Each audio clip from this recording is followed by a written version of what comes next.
Hello and welcome to my third video in my Working Japan question and answer series. And today's questions are a little different from the previous two, a little more mixed. Some of the answers are going to be shorter and, well, they're still useful to somebody. Question number one, what kind of salary or compensation benefits should I try for? If you're in one of the bigger cities, Tokyo, Osaka, Nagoya, Fukuoka, you're going to want about 200,000 or more a month. I mean, if you have a wife or a kid like I do, then you're going to want to aim higher, 300,000, 30 mon a month, yen of course, because that's just what's going to take to live off of if you want to have any like leftover spending cash or savings, or if you have anything to pay off. If you're a bit more out there, like in the country, you can find housing for cheaper, apartments for cheaper, wider area, food will be cheaper, transportation might cost more depending on where you are. So you can go a little lower and it can be okay. It's still safer, of course, to have a spouse or someone with you if you're living with who's also working. As far as benefits, if you're planning on going back to wherever your country is and there's no transfer program between your countries, then you might not care so much about like insurance and the national pension. If you can, and this is the golden seal, I guess, whatever, you want a moderate salary. You want to have not a national health insurance, you want the company's health insurance and the company's pension, because like especially if you're going to be here for a long time, that pension will pay out more when you get older if you're still here, and the health insurance is going to cost you less than it would if you're on the national health insurance, because the company takes up a bit of that bill. If you can't get that, then you're going to want the higher salary. Health insurance is really cheap here compared to, like, especially my country. So even though I'm on the national health insurance right now, it's kind of made up because my salary is a bit higher and it covers that. And like now I have a wife and baby, so it's much higher. But it's enough. I can get by on it. I wish it was a company paid one, but not everywhere offers that. Questions 2 and 3 are kind of a pair, and I hear these a lot. Will the JLPT Level N whatever, will that help me get a job? Or will knowing X number of kanji help me get a job? People in Japan don't know what that is.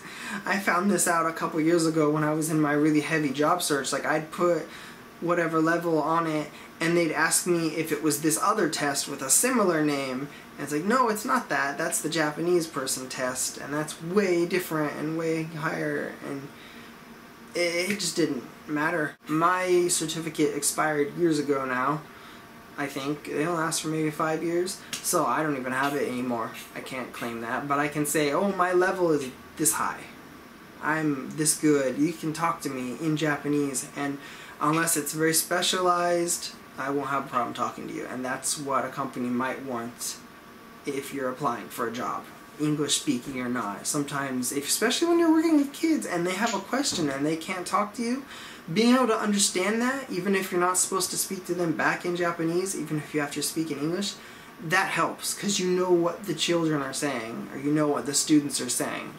So that's a really helpful tool in teaching. And there are even some companies that, even taking these tests, they'll give you increased salary raises for getting X level of proficiency, just because it helps you, it increases how fluid your teaching and communication is. So the most important thing is, like, if you have something that looks good, like I have a level 1 blah blah blah blah, and then they'll like, oh well, let's give them an interview and try, and you want to impress them with your Japanese skills, not what you have on a test. The test is supposed to represent what you are capable of. And it's the same with the kanji. That's just your reading skills. Okay, here's a rough one, and I got this a few months ago, and it wasn't phrased exactly like this. It had a specific example, but, well, you'll understand. How would my race affect my life or finding a job in Japan?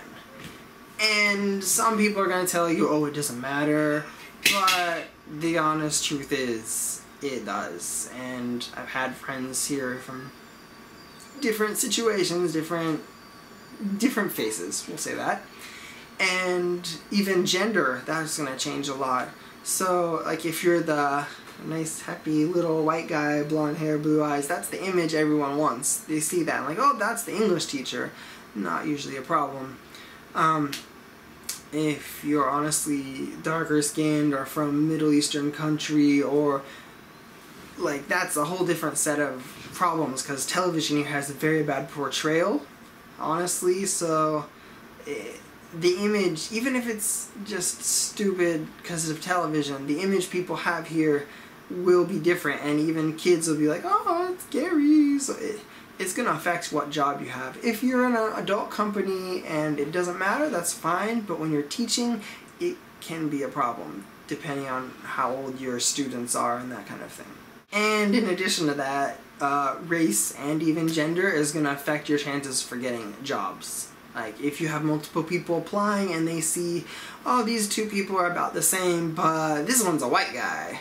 Or like in preschools, I lost a job to someone who I guess was pretty equal to me, because it was me and some woman, girl, same age or about as me, I guess, and we were both applying for the same job. We both got to the top step, and at the last interview, the guy's like, I'm really sorry, but we're starting this kindergarten, preschool, and we already have 2 men working as the assistants, and it hurts if you don't have women working there. Less people feel safe putting their children into the school, that kind of thing. That's a gender situation, but it just shows that it's not racism exactly.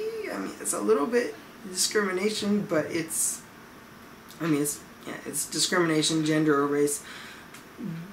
But it's kind of like looking at television, I guess. If you're aiming for someone for this role, you want the person who is most suited to that role, I guess. The image that everyone wants to see there.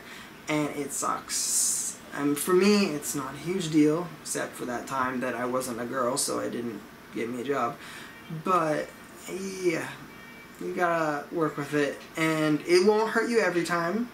And you might be able to make up with it with your skills if whatever you have is aimed at what you are doing.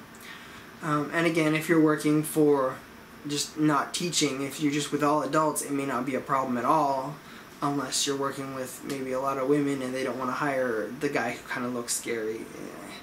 You know, I mean, that kind of applies to everywhere. But that's the honest truth, and that's basically what I told the person who asked me that question before, with their own specifics to it. So if you have any other hard questions for me, feel free to email me, hit us up on Twitter or our Facebook page, or leave us a comment. Thank you for watching. We'll have more videos coming. Please like it, subscribe, share it with your friends. If you know someone coming to Japan looking for a job, these questions might help them. So see you next time. Bye!